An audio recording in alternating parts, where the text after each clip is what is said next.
kote kati ne ba agency baabwe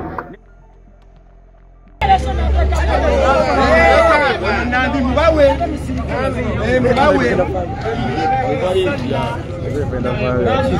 ngeri just jenjiro teje Ambulela MP who is going to replace the late now Honorable Muhammad Segirinya. So, Zente Katekezo, ladies and gentlemen, Zente Katekezo, Lwemba Luswa munywanyi wange, tainao agent, wanekanyenya Lwemba Luswa mukwano gwange tainao agent, polling station jenwa Lwemba tainao agent, tainao agent,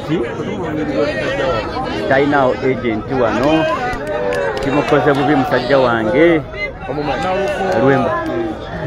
Bonamba manyi bakalite tainao sofa ba agency abali active oba betulaba kuwa Nalukola nowa NRM naye abalala bonna simanyi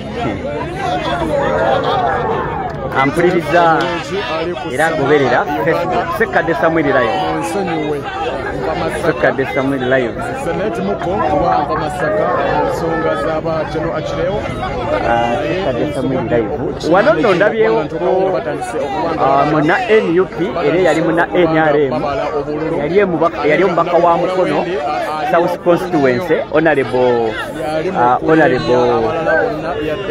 Muyanja Senyonga abaddeko wano ndoze ekibiina kya NUP bwe kyataddewo ng'obudde okusiŋŋaana ababaka ab'enjawulo ku polling stations ez'enjawulo.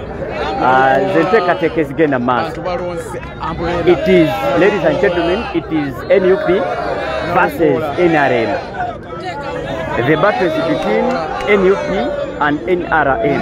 It is very clear, at least we can now tell nti battle eri wakati w'abantu babiri okusinziira ku kibeeta preliminary results zetulaba wano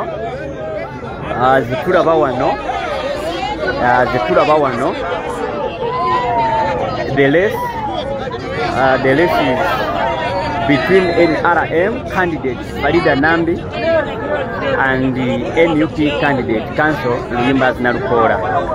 Kaziwe Ibula obakambulabye webale Kevin na Missy webale obakambulabye